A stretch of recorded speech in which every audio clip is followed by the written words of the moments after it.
ఆ తర్వాత 6 నుంచి 15 భాషల వరకు గోపికలు చెప్తారు. 16వ భాష నుంచి 2 భాషల వరకు స్వరభారతులు, ఆ తర్వాత అమ్మవారిని కలిసి అమ్మవారితో సహా ఆ పెరుమాళ్ళ దగ్గరికి వచ్చి మంగళాచరణం చేయడం. అమ్మవారు వచ్చిందా అంటే వచ్చేసింది. అమ్మవారికి నిన్న 2 ఉత్తరం తక్కడి మనాన్ని ఇంకోలేమై నీరాటేవాయి అనగానే అమ్మవారు చేస్తున్నటువంటి దగ్గర ఇప్పుడు వీళ్ళకు మార్గం దొరికింది. ఇంతకు ఏమో ఏదో చెప్పారు, ఏదో పేరు వాడారు. అమ్మవారు వచ్చి ఇంకా సీక్రెట్ చెప్పింది. ఈ స్వామిని ఎలా చెబితే వస్తాడు, ఎప్పుడు కళ్ళు తెరుస్తాడు, ఏం చేస్తాడని చెప్పేసింది అమ్మ. అంతే కదండి, ఇప్పుడు తిరగాలంటే రత్న ఇంటి ఉంటుంది. అలా అమ్మవారు వీళ్ళకి చెప్పింది, ఇలా మంగళాచరణ చేయండి, ఇలా అయితే ఆయన పడుతాడు, మీరు ఏమో చెప్తున్నారు అవన్నీ ఆయనకి ఇష్టం ఉండవు, ఈ విధంగా నేను చెప్తే ఆయన చేస్తాడు. మనం నేను పాఠంలో చెప్పుకున్నాం, ఒక అమరకి ముందు చెప్పు, మూడకు ముందు వెళ్ళి పరమాత్మ కాపాడతారు కదా, మరి మీరు కూడా ముందు అన్నారు, పరమాత్మ రాలే కదా. అయితే పరమాత్మ వెళ్ళాడని అనుకున్నాం. మన ఆచార్యుల వారికి ఎప్పుడైనా జరిగిందా అంటే, ఒక రామానంద వారికి ఆచార్యుల వారు ఉండేవారు, రిక్వెస్ట్ ఉండేది. వారు మూలమంత్ర ఉపదేశం, వారికి అష్టాక్షర ఉపదేశం త్రికోశ్వర ద్వారా లభించింది. త్రికోశ్వర వారి దగ్గరికి రామానంద గారు 18 సార్లు లభించింది. కానీ వారు కూడా మీ దగ్గరికి వచ్చారంటే చాలా సార్లు వచ్చారు. మనకు కేవలం ఆ 18 సార్లు వెళ్ళిన తర్వాత వారు ఇచ్చారని తెలుసు. కానీ రామానంద వారి వరకు తర్వాత వారు ఎన్నిసార్లు వచ్చారో దానికి ఇక్కడ లెక్కలు లేవు, ఏమి లేవు. ఇలాంటి ఒక ఉదంతం ఏంటంటే, రామానంద వారికి ఎవరో విషయం ఇచ్చి వారిని అర్థం చేయించాలని చాలా ప్రయత్నించేవారు. తిరుకోశ్వరి నందు స్వామికి విషయం తెలిసింది. మరి ఆచార్య వారికి అలా చేస్తే ఎలా అంటారు, వారు అక్కడి నుంచి తిరుకోశ్వరి నుంచి అలా శ్రీరంగాన్ని వచ్చారు. అప్పుడే రామానంద వారు కావేరిలో స్నానం పూర్తి చేసుకొని పెడుతున్నారు. గురువు గారు కనిపించగానే మొదలు ఏం చేయాలి, సాష్టాంగ నమస్కారం చేయాలి. అలా ఎప్పుడైనా చేయాలి, గురువు గారు లేవండి చెప్పేది చేస్తుంటాను, లేవకూడదు. గురువాక్యం ఏంటంటే అలా గురువు గారు లేనైనా లేవద్దు, అలా శాసనం చేస్తుంటారు. మంటూ ఎండలో అలా రామానంద వారు ఉన్నారు, వాళ్ళ దేహం అంతా ఎదిగిపోతుంది, పక్కన శిష్యుడు ఉందా. ఇప్పుడు ఆయన్ని లేపితే గురువు గారికి ఏ కోపం వస్తుందో అందరూ కొట్టుకుంటున్నారు. అందులో ఒక స్వామి వెళ్ళి అలా వెళ్ళేసి రామానంద వారు లేకపోతే అంత రెండు పడుకోబెట్టుకున్నాడు ఒక స్వామి. అప్పుడు ఆ గురువు త్రికోశ్వరి మీద అన్నట్టు ఆయన ఏమని, స్వామి నాకు పాపం వచ్చినా పర్వాలేదు, కానీ మా గురువు గారు మీరు ఇలా కాలిపోతుంది నేను చూడలేను, మీరు నన్ను ఏమన్నా చెప్పించండి పర్వాలేదు, మా గురువు గారు నాకు ముఖ్యం అన్నాడు. అప్పుడు ఆ త్రికోశ్వరిలో అన్నారట, నేను ఇలాంటి శిష్యుడి కోసమే చూస్తున్నా, రామానంద వారి కాపాడడానికి నీవైతే కరెక్ట్ అని చెప్పేసి అప్పటి నుంచి కేవలము నీవు వంట చేసిన పదార్థం మాత్రమే రామానంద వారికి ఇవ్వాలి అని గిడాబి శిష్యవారి పేరు. అంటే అలా శిష్యుని రక్షించడానికి కూడా గురువు వస్తుంటారు. ఇక ఈ రోజు భాషను కూడా ఇలాంటి సంపూర్ణ చెందినదే. ఏర్తక్కలంగాని ఎదుర్కొంటే మీద రెప్ప మాతావే పాసులేం పళ్ళలు పెరుగు పసుకాడు ఆత్మపడైనా మగనేరురాయ్ ఉత్తముడయ్యాయి పెరిగాయి. చాలా సింపుల్ గా అర్థం చెప్పుకోవాలంటే, ఏర్తక్కలంగాని ఎదుర్కొంటే మీద రెప్ప అనగా అక్కడ ఆవులు పాలు కాయిస్తున్నాయంటే అలా అక్కడ సంపద ఎలా ఉందంటే, అలా ఆ ఆవులు పాలిస్తుంటే ఆ పాలని నింపడానికి అక్కడ పరికరంలో సరిపోవడం లేదు. అలా రోజులో ఉన్న పరికరం దాని నుంచి అలా పాలు వచ్చేసి పొక్కుతున్నాయి, పైకి పడుతున్నాయి, ఎన్ని పాత్రలు పెట్టినా సరిపోతాయి. అలాంటి బళ్ళలు పెరుగు పసుపు ఉన్నటువంటి ఆ ఊరులకు అటువంటి పశువుల సంపద కలిగినటువంటి అంటే 20 మాతాదే పాసులు బళ్ళలు పెరుగు పసుపు ఆత్తపడైతాన్ మగనే మగనే అంటే కుమారుడు. కృష్ణ ఎవరి కుమారుడు అండి? గోకులంలో అందరికీ తెలిసింది ఎవరి కుమారుడు? వసుదేవ కుమారుడు అని ఎవరు తెలియదు కదా. అక్కడ నందగోపుడు కుమారుడు అని అందరికీ తెలుసు. వసుదేవుడు అనగా ఏమిటి? వసుశ్చ దేవ ఇది వసుదేవ, వాసుదేవ. అన్నింటిలోనూ నివసించేవాడు వసు. దేవ మంచి లక్షణాలు మాత్రమే కలవాడు. అన్నిటిలో ఉంటూ మంచి లక్షణాలు కలవాడు మాత్రమే మన వాసుదేవుడు. వసుదేవుడి కుమారుడు అని మనం అనుకుంటాం. వాసుదేవుడు అని పరమాత్మగా నామం రావడానికి కారణం కాదు.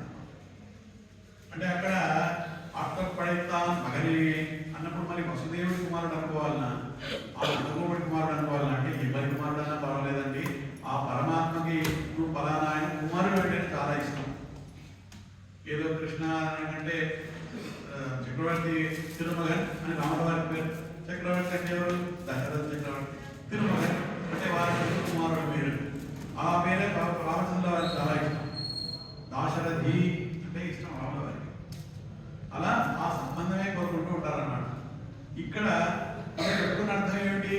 ఆ పాత్రల్లో ఏదో ఆవులు పాలించేస్తున్నాయి, అలా అయిపోతుంది, ఎక్కడికి అయిపోతుంది అనుకుంటున్నాం. దానికి స్వాపదేశ అర్థం ఏమిటంటే మన గురువుగారు. ఈ యొక్క ఆవులు అంటే ఎవరు? మన గురువుగారు. మన గురువుగారు ఏం చేస్తారు? ఏ గురువైనా ఏం చేస్తారంటే శిష్యుడికి నిరంతరం భగవత్ విషయం చెబుతూనే ఉంటారు. సాధారణంగా ఎప్పుడైనా కోర్సుకి వెళ్ళామనుకోండి, ఎక్కడైనా గురువుగారి దగ్గర 3 ఏళ్ళు నేర్చుకున్నామండి. 3 ఏళ్లలో నేర్చుకుంటే అయిపోయింది ఆ సబ్జెక్ట్ అంతా అంటే అయిపోతుంది. గురువుగారు ఏం చేశారంటే ఆ కాల వ్యవధిలో అక్కడికి అయిపోయిందైనా వెళ్ళి పట్టుకుంటారు. అంతేగాని మొత్తం చెప్పేసినట్టు కాదండి. గురువుగారు చెప్పేది మనకు 20% వారు ఏం చేస్తారంటే, నాయన 25% నేను నీకు చెప్పాను, నువ్వు వెళ్ళి 25% చదువుకొని నేర్చుకో, 25% ఇతరుల నుంచి సంభాషణలో నేర్చుకో, ఇంకో మీద 25% జీవితంలో అనుభవం. జీవితానుభవం జీవితం ఉన్నంత వరకు ఉంది కాబట్టి అది ఎప్పటికీ పూర్తి కాదు. కాబట్టి ఎవరు కూడా నాకు 100% అన్ని తెలుసు అని లేదు. అలాంటి ఆ పరమాత్మను ఆ గురువు గారు ఏం చెప్తున్నారు? ఏ తక్కలంగా ఎదుర్కొంటు మీద అలా మనందరి కోసం ఇచ్చేటువంటి మన రామాంజలి వారు. రామాంజలి వారు ఏం చేశారంటే, వారు అంతకుముందుగా చూసినట్టయితే మన గురు పరంపర ఒక్కొక్క గురువే. రామాంజలి వారి తర్వాత వారు ఒక్కొక్కదానికి ఒక్కొక్క గురువుని ఏర్పాటు చేశారు. అలా 8 పీఠాలు 74 పీఠాలు ఏర్పాటు చేశారు. అలా నడవలు వచ్చారు. తద్వారా మనకు వారి యొక్క శిష్యులైన వేదాంత తీసుకోవాలి. తర్వాత మనకు మన నవమిన స్థాపనాచార్య ఆదివెంకట గోపస్వామి అక్కడి నుంచి మొదలుకొని ఇప్పుడున్నటువంటి ప్రాకృత స్వామి వరకు ఇలా అందరినీ మనకి ఇస్తున్నటువంటి వీళ్ళంతా ఏం చేస్తారు? వీళ్ళంతా మనకి భగవత్ విషయం అనే అమృతాన్ని అలా పొగుతున్నట్టు తీసుకుంటూ ఉంటారు అన్నమాట. ఎట్ట పొంగి ఎదుగు ఎత్తకలంగా ఎదుపొంగి మీద అంటే అర్థం ఇది.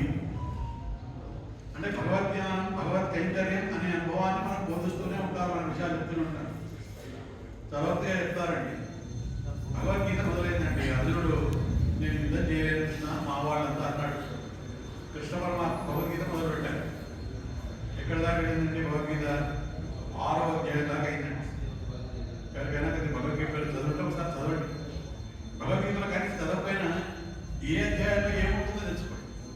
భగవద్గీతలో 1వ నుంచి 6వ అధ్యాయం వరకు మనకి ఏముంటుందంటే కర్మ జ్ఞాన యోగం వరకు. అక్కడ అయ్యేసరికి భగవంతుడు చిన్న ఇంట్రప్షన్ ఇచ్చాడు. అర్జునుడు అంటున్నాడు అయిపోయింది ఇంకా, అయిపోయింది ఇంకా అంటున్నాడు. మనం కనుక తిరుప్పావ ఉపన్యాసం రోజు అయిపోతుందని ఊళ్ళు పిలుస్తాం కదా, ఇంకెంతసేపు వినాల్సి రోజు అయిపోయింది కదా, ఈరోజు అయిపోయింది రేపు ఉపన్యాసం పిలుచుకుంటాం కదా. లేదా నెల రోజులు అయిన తర్వాత వినేసామండి ఈ సంవత్సరం తిరుప్పావ అయిపోయింది అని ఊరు పిలుచుకున్నాడు. ఆయన ఊరు పిలుచుకున్నాడు. అప్పుడు కృష్ణ పరమాత్మ ఇచ్చాడు రియల్ ట్విస్ట్. అర్జున అసలు ఇది ఇప్పుడే వినిపింది అంటే, స్వామి మరి నేను యుద్ధం చెయ్యాలా చేయకూడదా, ఎలా చేయాలి, ఏం చేయాలి అనే ఈ క్వశ్చన్స్ అన్నీ అడుగుతున్నాడు కృష్ణుడు. అప్పుడు కృష్ణ పరమాత్మ అంటాడు, నాయన నీకు చెయ్యాలా వద్దా అని చెప్తాను, కానీ నేను వచ్చి యుద్ధం చేయను. దీనికి ఒక సింపుల్ ఎగ్జాంపుల్ మనం ఇష్టపడి ఆఫీస్లో చూస్తుంటాం. ఆఫీస్లో ఒక హోదా గల వారు ఉంటారు, పెద్ద ఉంటారు అనుకోండి. ఆయన ఏం చేయాలి? అన్ని పనులు ఆయన చేయలేరు కదండి. ఆ క్రింద ఉన్న వాళ్ళకి ఆ యుద్ధత కల్పించి విషయం చెప్పి ఇలా చేయండి అని చెప్పి వాళ్ళతో చేయించాలి. అంతేగాని ఆయన చర్య చేసుకోలేడు కదా. మరి పరమాత్మ కూడా అంతేనండి. పరమాత్మ కూడా అదే అంటారు, ఏమిటి నీకు ఆ విషయం తెలుసుకోవడానికి జ్ఞానం అనేది నేను ఇస్తాను. ఈ జన్మ ఇచ్చారు, ఈ మానవ జన్మ అందరికి ఇచ్చారు పరమాత్మ. జన్మతో వాడు ఏమి ఇచ్చారు, మనం వదిలేలాగా మనకు మంచి గురువులు ఇచ్చారు, ఆళ్వార్లను ఇచ్చారు. పరమాత్మ గురించి విషయం చెప్పిన ఆళ్వార్లను మనకు అందించారు. వాళ్ళు వచ్చి పరమాత్మ గురించి ప్రబంధం రాసి వేదం సారము ఇవన్నీ రాశారు. ఋషులు వచ్చారు, వాళ్ళంతా వచ్చి రామాయణం మహాభారతం గ్రంథం రాశారు. ఇవన్నీ పరమాత్మ మనకు సృష్టించారు. ఇవన్నీ నేర్చుకోండి. తర్వాత వాళ్ళు వచ్చి అంత రాసిన వాళ్ళని చెప్పిన మనం తొందరగా తెలుసుకోం కదా వాటిని. అందుకని ఏం చేశారు, గురువు గారు పంపించారు. మళ్ళీ ఒక్క గురువు గారు పల గురువు, అలా ఒక్కొక్క గురువు గారు వచ్చి మనం ఒక్కో విషయం నేర్పిస్తూనే ఉన్నారు. మన గురువు గారు వచ్చి ఒక రామాయణ భాష చెప్తారు. ఆళవందాస్ స్వామి వారి గీతార్థ సంగ్రహం రాశారు. ఈ 200 శ్లోకములు ఉన్న భగవద్గీత అందరూ చదవలేరని చెప్పి 32 శ్లోకాల్లో గీతార్థ సంగ్రహం రాశారు. మన వాళ్ళు మనం అంత చదవలేదు, 200 కూడా సమయం ఉండదు. ఒక చిన్న చదవతగా చెప్పుకోవాలంటే పొద్దున్నే మనం 6 గంటలకు నిద్ర లేచామనుకోండి, 6 గంటలకు నిద్ర లేచి వెంటనే స్నానపానాలు ముగించుకొని భగవద్ ఆరాధన చేసామనుకోండి, ఇంట్లో రోజు భగవద్గీత చేయాలని నియమం పెట్టుకుంటే 8-8:30 ఆరాధన పూర్తవుతుందండి. అయితే ఇప్పుడున్న ప్రాబ్లం ఏమిటి, 6ంటికి లేస్తామా, స్నానం చేస్తాం. స్నానానికి భగవద్గుడికి గుడ్లు దేవాలయంలో వెళ్ళేటప్పుడు మనలో బ్రేక్ మధ్యలో అక్కడ పేపర్ కావాలి, లేకపోతే టీవీ కావాలి, ఇంకా ఫోన్లో ఏదో వస్తుంటాయి. కొద్దిగా ఏమైనా కంటెంట్ మెసేజ్ వస్తుంటాయి కదా, గుడ్ మార్నింగ్, గుడ్ ఈవినింగ్, ఆ మెసేజ్ ఈ మెసేజ్ అవన్నీ చూడాలి. రోజు చూడకపోతే నిద్రపడుతుంది, మధ్యలో రాత్రి నిద్రపడదు కదా. అవన్నీ చూసి మనం భగవంతుని మందిరానికి వెళ్ళేసరికి 9, ఆఫీస్కి 9:00కి వెళ్ళాలి. అంటే తగ్గించింది ఏ సమయం, భగవద్ ఆరాధన. అది మనం ఏం చేస్తాం, ఏదైతే చేయాలో ఆ సమయాన్ని తగ్గించేస్తాం, ఏది చేయకూడదో ఆ సమయాన్ని పెట్టుకుంటాం. పూర్వకాలం భలే ఉండేవాళ్ళు అండి. వెంకటి కాలంలో అందరూ కూడా ఎక్కడెక్కడ ఇళ్లలో ఉండేవాళ్ళు. ఆ ముద్ర సమయం వచ్చి పిచ్చాపాటి ముచ్చటకు వచ్చేవారు కాదు. మధ్యాహ్నం కూడా మాట్లాడుకునేవారు సమయం దొరికింది వాళ్ళు. ఇప్పుడు పొద్దు నుంచి స్టార్ట్ అయిపోతున్నాయి. ఈ కోర్టు వచ్చిన తర్వాత అయితే మరి ముందైతే ఎలా ఉండేవాళ్ళు, పొద్దున్న ప్రమాణం అయిన తర్వాత అంతా ఆరోగ్యంపై అన్ని అయిన తర్వాత అప్పుడు 11 గంటలకు బయటకు వచ్చేవాడు, కొంచెం మాట్లాడుకునేవాళ్ళు. అప్పుడు ఉంటే మాటలు కానీ ఇప్పుడు ఉండే ఇక్కడ మనకి చెప్పుకోవాల్సింది ఏంటంటే, ఎందుకు విషయం చెప్తున్నాం మనం అంటే, మనము అలా మార్గం నుంచి తప్పుకోకూడదు అంటే మనకు ఆధారాలు వారించాలి. మీరు ఏం తప్పు చేస్తున్నారు, ఇలా తప్పు చేయకండి, ఇది మీరు చేస్తున్న తప్పు, ఇది సరి, ఇలా చేయండి అని చెప్పే మనకు మార్గాన్ని ఉద్దేశించడం మన గురువులు నడిచారు. ఆ గురువు మనకి ఇప్పుడు బోధిస్తూనే ఉంటారు. అంటే ఎత్తకలంగా ఎదుర్కొండు వేదిక ఆత్తారే పాత్ర పళ్ళ పసుపడు ఆత్తపడైతాన్ మగనే అనిగురాయ్. నెక్స్ట్ లైన్ చూడండి, ஊத்தமடையாய் பெரியாய் உலகில் தோத்தமாயின சுடரே துயிலையாய். రెండు నిద్రకు సంబంధించినవి. అరివురాయ్ నిద్రకు సంబంధించిందే, తుయిలయాయ్ నిద్రకు సంబంధించిందే. పొద్దున్నే లేస్తామండి, లేవగానే ఫస్ట్ ఏం చేస్తాం, కళ్ళు తెరుస్తాం. కానీ పడుతూనే ఉంటాం అలా. అంటే మనకు తెలివి వచ్చింది కానీ లేవగల అప్పుడే కృష్ణ పరమాత్మ కూడా అంటే అందుకే ముందు అరివురాయ్ కృష్ణ కళ్ళు 2 అయిన తర్వాత తుయిలయాయ్ లేచి రావాల్సింది. ఎవరైనా ఆరాధన అయిపోయిందా లేస్తారంటే ఎవరు. అలాగే పరమాత్మ కూడా పెట్టుకుంటున్నప్పుడు అరివురాయ్ తుయిలయాయ్ 2 వాడుతున్నారు. ఎందుకంటే లక్ష్మీది అమ్మవారు వచ్చింది. ఇంతకుముందు చూడండి, అరివురాయ్ తుయిలయాయ్ ఒకే భాషలు ఉన్నాయా, లేదు. ఒక భాషలో అరివురాయ్ ఉంటుంది, ఒక దగ్గర తుయిలయాయ్ ఉంటుంది. అమ్మవారు వచ్చింది కాబట్టి ఈ మిక్సింగ్ స్టార్ట్ అయిపోయింది. అమ్మవారు తెలిసి ఎలా చెప్పాలి స్వామి నుంచి, వారు ఎలా చెప్పాలి, ఎలా చేయాలి, ఎట్లయితే స్వామి వస్తారని తెలిసిపోయింది. ఆత్మపడైతాన్ మగనే అరివురాయ్ ఉత్తముడయాయ్ పెరియాయ్. ఎవరు ఉత్తముడయాయ్ అంటే, మీ యొక్క భక్తులను ఎవరైనా వాళ్ళకు హాని కలిగిస్తే వాళ్ళందరినీ కాపాడే గొప్పతనం గలవాడ. పెరియాయ్ ఇన్ని చేసి కూడా నేను గొప్పవాడిని అని చెప్పుకున్నటువంటి వాడ. నేను ఇది చేసా, నా భక్తులకి ఇది చేసా, అట్లా చేసా చెప్పుకున్నటువంటి వాడు. అని వెళ్ళనే డౌట్ వచ్చింది, అమ్మ పరమాత్మ చేయలేదు అనుకుంటున్నాం, మనం చెప్పుకున్నటువంటి వాడు అన్నాం. కానీ పరమాత్మ గొప్పవాడు కాదని ఆయన మనసులో మీరు వచ్చి మనకి గొప్పదే అంటున్నాం. అందుకే వెంటనే నెక్స్ట్ టైం ఏం రాశారు, ఉలగెన్నికలు కోస్తామా ఆయన చూడరే అంటే తనంతట తాను చెప్పుకోకుండా తను చేసిన విషయాలు అందరికీ తెలిసేలా చేశారు. ఎవరికి చెప్పుకోకుండా చేశారంటే, మనం కొన్ని దేవాలయాలు ఉన్నాయండి నివేదేశారు. పాండవ దూత పెరుమాడు అంటే ఆ నివేదేశం పేరు వినగానే మనకు అర్థమవుతుంది కృష్ణుడు ఏం చేశాడు. పాండవ దూతగా వెళ్ళాడు అంటే ఆయన ఎక్కడా నేను పాండవులతో వెళ్ళాలని చెప్పుకోలేదు.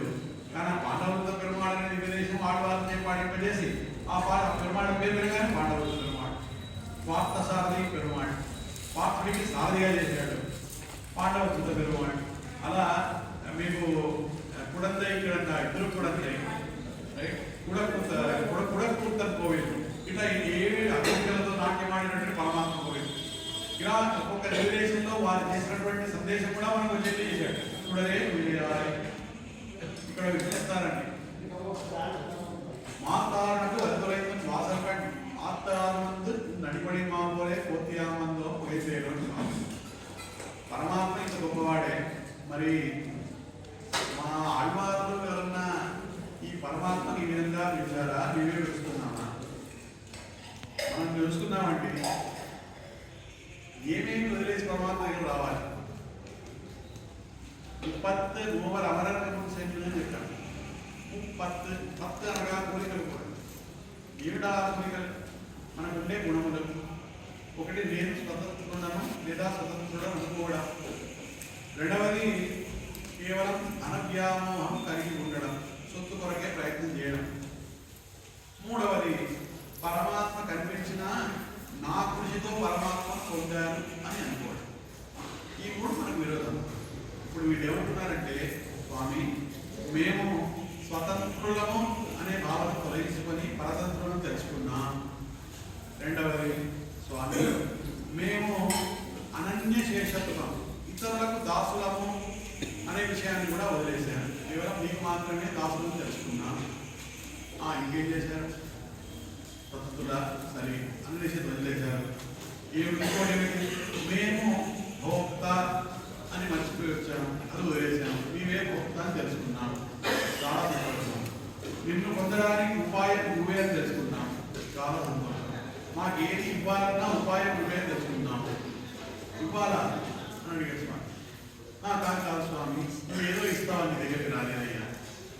ఏదో నీ దర్శనం చేసుకుందాం, నీకు శరణాగతి చేద్దాం, నీకు మంగళాశాసనం పాడదాం, నేను పెడతాను, ఏదో నువ్వు ఇస్తామని రాలేదంటున్నా.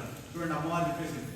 ఈ పరే ఇక్కడ మళ్ళా నుంచి భాషలో పర్యానికి మళ్ళీ ఇవ్వండి మాకు వందగారి మారాయని అరుడంటో 2 భాషల తర్వాత. ఈ రోజు మాత్రం అమ్మవారు ఏం చేసింది? ఈయన ఫస్ట్ లేస్తే తర్వాత అన్ని ఇస్తాడు, అది లేవట్లేదు. మీరేదో ఇస్తాడంటే మాకేదో కావాలైతే బయట పిలుస్తున్నారు, మీరు అందుకని రావట్లేదని చెప్పింది. అందుకని ఈ పాత్రలో మాకు ఏదో కావాలని రాలేదండి, మీకు మంగళాశాసనం చేయడం మేము అందరం కలిసి వచ్చామన్నారు. ఈ భాషలో ఎత్తకరంగా ఎదుర్కొంగే మీద మాతానే పాల్సని పళ్ళలు పెరుపసుకంటే భగవద్ రామానుజ వారు ఈ భాషకి కాలక్షేపం చెప్పారు. ఈ భాషకి కాలక్షేపం చెప్తున్నప్పుడు వారు ఒక విషయం చెప్పారన్నమాట. నారద మహాముని వాల్మీకి ఆశ్రమంకి వచ్చారు. దాంట్లో నారద మహాముని వాల్మీకి ఆశ్రమంకి వచ్చినప్పుడు వాల్మీకి వారు నారద మహామునితో అడుగుతారు. 4 శ్లోకాలు చెప్పారండి. 4 శ్లోకాల్లో క్వశ్చన్ అడిగారు. 16 గుణములు, సౌశీల్యము, ఔదార్యము, ఇవన్నీ కలవాలి ఎవరన్నా ఉన్నారా ఈ ప్రపంచంలో అడిగారు నారద వారు. 4 శ్లోకాలు అడిగారండి. అడగగానే నారద వారు ఆలోచించి చెప్తారు. ఎప్పుడు గురువుగారు మన వెళ్ళాలని క్వశ్చన్ ఆన్సర్ చెప్పారు. ఎందుకు ఆలోచిస్తారు? ఆయన రాత్రి కాదు, ఆయన ఏం చేస్తారంటే మీకు ఎలా చెప్తే ఏం చెప్తే అర్థమవుతుంది ఆలోచించి చెప్తారు. తర్వాత ఆ వాల్మీకి మహర్షి అంత దూరంలో కూర్చుంటారు. నాటవారు ఇక్కడ ఉంటారు. శృణో అంటే దగ్గరికి రానిచ్చారు. కరెక్ట్ చెప్పచ్చు లేదు. దగ్గరికి వచ్చి ఇక్ష్వాకు వంశంలో శ్రీరామచంద్రుడు ఉన్నాడు, ఆయన చెప్పినటువంటి 16 గుణములు ఉన్నాయని వారి మీద మరి వారి గుణగణాలు చెప్పారు నారద వారు. చెప్పిన తర్వాత బ్రహ్మదేవుడు ఈ వాల్మీకి మహర్షి దగ్గర వచ్చి మీరు ఈ ఇక్ష్వాకు వంశంలో రామచంద్రరావు వారి మీద రామాయణం రాయవలసింది అని చెప్పారు.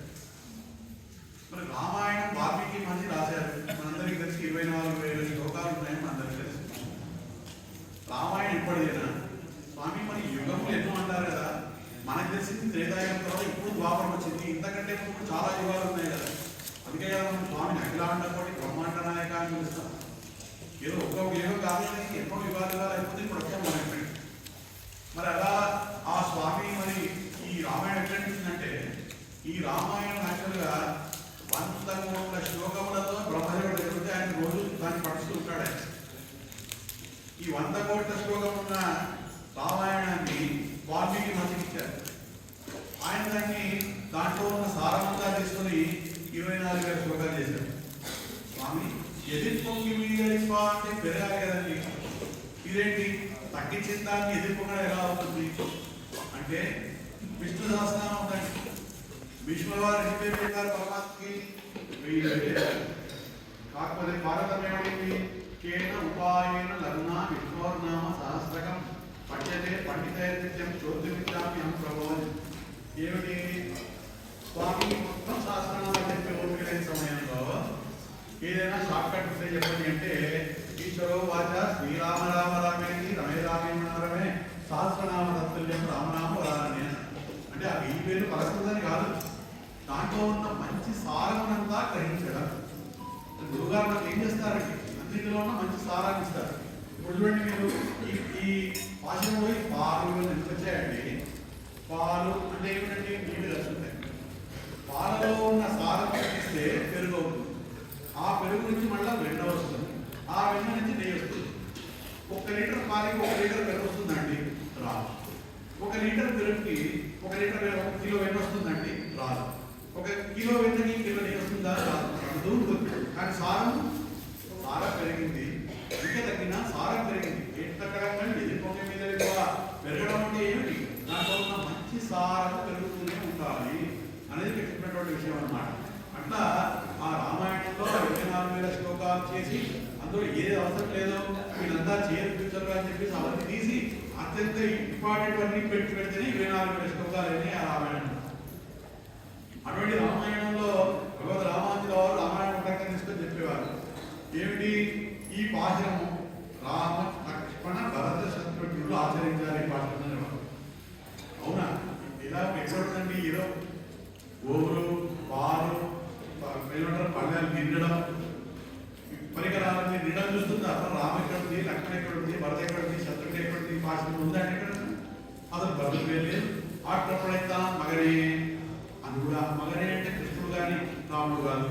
మరి రామ ఎక్కడుంటే భగవద్ రామానుజుల వారు చాలా వారి అందుకనే మనందరికీ వారు జగద్గురు ఎదిగారంటే ఇదే విషయం. వారు ఏం చెప్పేవారంటే రాముల వారు శాస్త్రంలో ఉన్న సారమంతా చెప్పారు. వారి నడవడికతో వ్యక్తి ఎలా ఉండాలి, ఏ సమయంలో ఎలా ఉండాలి, మన మాట నిలబెట్టుకోవాలి, అబద్ధం ఆడకూడదు, పితృవారి శాస్త్ర సారం మొత్తం రాముల వారు చెప్పారండి. లక్ష్మణుల వారు మనము ఎవరికి దాస్యత్వం కలిగి ఉండాలి అంటే శేషత్వ స్వరూపం చెప్పారు.